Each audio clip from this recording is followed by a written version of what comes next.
નમસ્તે વિદ્યાર્થી મિત્રો, આજે વાત કરીશું ધોરણ 7 અને વિષય ગુજરાતીના ચેપ્ટર નંબર 3 અમારી કામધેનુનું સંપૂર્ણ સ્વાધ્યાય સોલ્યુશન મેળવીશું। એ પહેલા ચેનલની અંદર પ્રથમ વખત આવ્યા છો તો મિત્રો ચેનલને ખાસ સબસ્ક્રાઇબ કરી દેવી। વિદ્યાર્થી મિત્રો, આજે વાત કરીશું અમારી કામધેનુ વાતચીત એટલે કે સ્વાધ્યાયના પ્રશ્ન નંબર 1। તમને કામધેનુ મળી જાય તો તમે શું કરશો? તો મને કામધેનુ મળી જાય તો મજા પડે, ભૂખ લાગે એટલે पिज्जा बर्गर मंगाऊ, चॉकलेट आइसक्रीम तो खरो ज, स्कूल फी, पुस्तकों, साइकल, मम्मी पप्पा जे चिंता मारा माटे करे छे ते सगळुं कामधेनु पासे मांगी लऊं। तमारा घरमां कोई प्राणी पाळ्युं छे के केम? तो ना, अमारा घरमां कोई प्राणी पाळवामां आव्युं नथी, कारण के मारा मम्मी पप्पा स्वच्छताना खूब आग्रही छे अने तेमने घरमां प्राणीना कारणे गंदगी थती लागे छे। जो के तेओ प्राणीओने खूब प्रेम करे छे। सवारे मंदिरे जता गायने घासचारो खवरावे छे, शेरीना कूतराने ताजी रोटली अने दूध खवरावे छे, पक्षीओने चण नाखे छे। आम अमारो परिवार ए पशु प्रेमी परिवार छे। प्रश्न नंबर 3, तमे कोई प्राणी कथा सांभळी छे? कई? हाँ, मैं घणी बधी प्राणी कथाओ सांभळी छे, जेमांथी एक आ प्रमाणे छे। साची दोस्ती। एक गाढ जंगल हतुं, ए जंगलमां एक हरण अने एक कागड़ो रहेता हता। कागड़ो खटातार वड उपर रहेतो हतो अने हरण वड पासेथी जाडीमां रहेतुं हतुं। बंने खास मित्रों हता। दिवसमां एक वार बंने मळे नहीं तो एकबीजाने चेन पड़े नहीं। एकबीजानी साची वात स्वीकारे अने ए प्रमाणे वर्ते पण खरा। जंगलमां एक शियाळ हतुं, ए घणुं लूचुं हतुं। हरणने जोईने एनी दानत बगड़ी। एने हरणनो शिकार करवानी इच्छा थई। ते हरणने रोज नवा नवा खेतरोमां लई जवा मांड्युं। हरणने सारुं सारुं खावानी मजा पड़ी। कागड़ाने शियाळनी लूचाईनो ख्याल आवी गयो। कागड़ाए हरणने चेत्युं, पण हरणने कागड़ानी वात गळे उतरी नहीं। खेतरना मालिकने खबर पड़ी गई।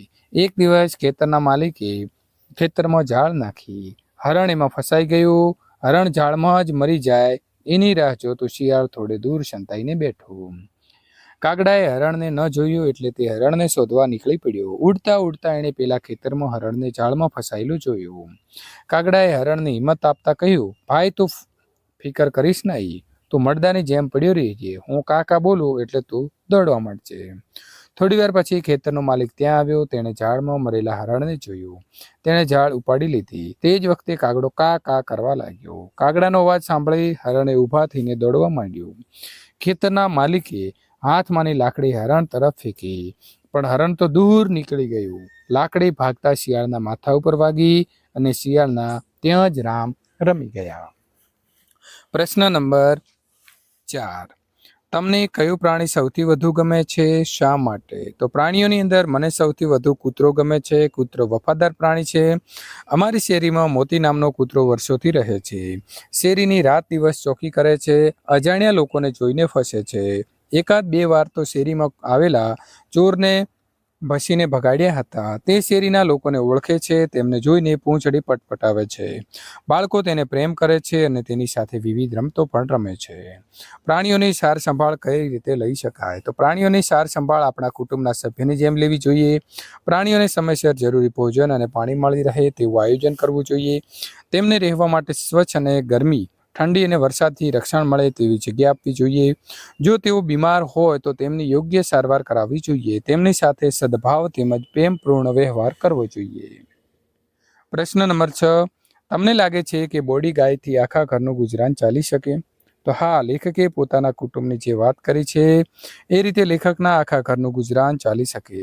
भैंस मरी गई, खेतर वेचाई गयुं, बापूजीनुं अवसान थयुं, बोडीना दूधनी आवक संघरता हती, नानो भाई, नानी बहेन, पोते पण बा एम 4 जणनुं नानुं कुटुंब बोडी गाय उपर नभतुं हतुं। प्रश्न नंबर 2, प्रश्न नंबर 2 पाठना आधारे साचो विकल्प पसंद करवानो छे। तो बोडी गायने लागू पड़तुं नथी, तो पारकाने पण दोहवा दे ए लागू पड़तुं नथी। नंबर 2, बोडीना वंशवेलो बहु मोटो, कारण के बोडी दर 1.25 वर्षे वियाती हती। प्रश्न नंबर 3, वाडीनो पीपळो बोडी पीपळो तरीके ओळखायो, कारण के बोडीनी पीपळा नीचे दाटी हती। વિગત વાંચો અને લેખક આવું શા માટે કહ્યું હશે સમજાવો. એ ગઈ તે જ વર્ષે મારો કોલેજનો અભ્યાસ પૂરો થયો, મને નોકરી મળી, એ પણ કેવો અકસ્માત. તો લેખકના બાપુના અવસાન પછી ઘરનો નિર્વાહ બોડી ગાયના દૂધને વેચવાથી મળતા પૈસાથી થતો હતો. આમ બોડી ગાયે ઘણા વર્ષો સુધી પરિવારના નિર્વાહની જવાબદારી એકલીએ પૂરી કરી હતી. તેણે લેખકની બાને પરિવાર નિર્વાહ કરી કોઈની પાસે હાથ લાંબો કરવાની વેળા આવવા દીધી ન હતી. અને જ્યારે બોડી ગાય મૃત્યુ પામી ત્યાં સુધીમાં તો લેખકનો અભ્યાસ પૂર્ણ થઈ ગયો હતો. તેમને નોકરી મળી ગઈ હતી. આમ બોડી અંગે લેખકે ઉપયુક્ત વાક્ય જે છે તે કહ્યું હશે. પ્રશ્ન નંબર 2, જાનવરને મમતા આપો પછી જુઓ એ શું નથી આપતા. તો લેખકે કહેલું આ વાક્ય સૂચવે છે કે જાનવર પણ પ્રેમ મમતાને સમજે છે. પ્રેમ અને મમતા મળતા આપણા પરિવારનું એ પણ સદસ્ય બની જાય છે. આપણા પરિવારના સુખ દુઃખમાં એ ભાગીદાર બને છે. પરિવાર પર આવતા સંકટોમાં મદદરૂપ થાય છે. જેમ કે બોડી ગાય લેખકના ઘરે ચોરી કરવા આવેલા ચોરને જોઈને બરાડા પાડીને ફળિયાના સૌને જગાડે છે અને ચોરોને ભગાડી મૂકે છે. લેખકના બાપુના મૃત્યુ વખતે એ પણ સૌજન્ય ગુમાવ્યાનું દુઃખ અનુભવે છે. હવે અહીં જાહેરાત આપેલી છે મેઘધનુષ્ય ડેરી પાર્લરની. તો સંપૂર્ણ આપણે તેનો અભ્યાસ કરીશું અને ત્યાર પછી પ્રશ્નોના જવાબ જે છે તે આપીશું. તમારે માવો લેવો હોય તો કોનો સંપર્ક કરશો? તો અમારે માવો લેવો હોય તો સુભાષભાઈ દૂધવાળાનો સંપર્ક કરવાથી તેઓ સુભાષભાઈ માવાવાળા પાસેથી માવો મંગાવી આપશે. પ્રશ્ન નંબર 2, મેઘધનુષ્ય ડેરી પાર્લર કેટલા વર્ષોથી કાર્યરત છે? તો મેઘધનુષ્ય ડેરી પાર્લર છેલ્લા 25 વર્ષોથી જે છે તે વિદ્યાર્થી મિત્રો કાર્યરત છે. એટલે જેને આપણે 2.5 દાયકા જે છે તે કહીશું. મેઘધનુષ્ય ડેરી પાર્લર મહિનામાં કેટલા દિવસ દૂધ બંધ રહેશે? તો મેઘધનુષ્ય ડેરી પાર્લર મહિનામાં એક જ દિવસ અમાસના દિવસે બંધ રહેશે. આ ડેરીમાં કઈ કઈ વસ્તુઓ મળતી હશે? તો આ ડેરીમાં દૂધમાંથી બનતી તમામ માવા સિવાયની તાજી વાનગીઓ મળતી હશે. મેઘધનુષ્ય ડેરી ક્યાં આવેલી છે? તો મેઘધનુષ્ય ડેરી નવા નરોડા અમદાવાદ ખાતે ઓમેનિયમ કોમ્પ્લેક્સમાં આવેલી છે. ડેરીમાં વિશેષ વળતર ક્યારે આપવામાં આવે છે? તો ડેરીમાં વિશેષ વળતર ધાર્મિક પ્રસંગે આપવામાં આવે છે. વિકલ્પમાંથી તમારે સાચો અર્થ ધારો અને બોક્સ કરવાનો છે. શબ્દવાળું વાક્ય પાઠમાંથી શોધીને લખો. તો અહીં છે શેર. શેર એટલે શું થાય? ધાર. નાનો છોકરો આંચળમાં હાથ નાખી ખેંચીને દૂધની શેર કાઢે તો એ કશું ન કરે. લાયણી તો શું થશે? વેચાણ. એના બોડીના દૂધની લાયણીના મહિને 25 રૂપિયા આવતા. પેટીયું તો થશે ગુજરાન. નાનો ભાઈ અને નાની બહેન એટલા જ ઘરમાં એટલે અમારું પેટીયું નીકળતું. લીટી દોરેલા શબ્દ સમૂહની જગ્યાએ એક શબ્દ મૂકી વાક્ય ફરીથી લખો. મને તાજું ફીણવાળો દૂધ ખૂબ ભાવે છે. તો મને શેડ ગઢું દૂધ ખૂબ ભાવે છે. મારા મિત્રના ઘેર જ્યારે જોઈએ ત્યારે દૂધ આપનારી ગાય છે. તો મારા મિત્રના ઘેર કામધેનુ છે. રામજીભાઈ એમની ભેંસને દરરોજ માલિશ કરે છે. તો રામજીભાઈ એમની ભેંસને દરરોજ ખરેરો કરે છે. ત્યાર પછી અહીં ઉદાહરણમાં આપેલા શબ્દ છે તો વેળા તો કવેળા, અનિયમિત તો નિયમિત અને ચોખ્ખું તો ગંદુ. એટલે કે વિરોધી શબ્દ લખીશું તો સુખ તો દુઃખ, હયાત તો મૃત, સ્થિર તો અસ્થિર, પાપ તો પુણ્ય. યોગ્ય શબ્દ પસંદ કરી અને ખાલી જગ્યા પૂરવાની છે. તો બોડી ગાય ગરીબડા સ્વભાવની હતી, તેનું ગાંઠું દૂધ અને અમે પીતા. શ્રદ્ધાળુ લોકો સારા નરસા પ્રસંગે બોડીનો છાણ લેવા આવતા. એકવાર બોડીને જાનવર કરડ્યું, બાઈએ કેટલાય ઉપાયો કર્યા. અ, બ અને ક માંથી વાક્યના અંશ લઈ અર્થસભર વાક્ય બનાવવાનો છે. તો વિદ્યાર્થી મિત્રો આપણે આ કોષ્ટકને આ પ્રકારે લખીશું. બોડી ગાય કુટુંબની કામધેનુ હતી. બોડીનું છાણ સારા નરસા પ્રસંગે લઈ જતા. પીપળો આજે બોડી પીપળો કહેવાય છે.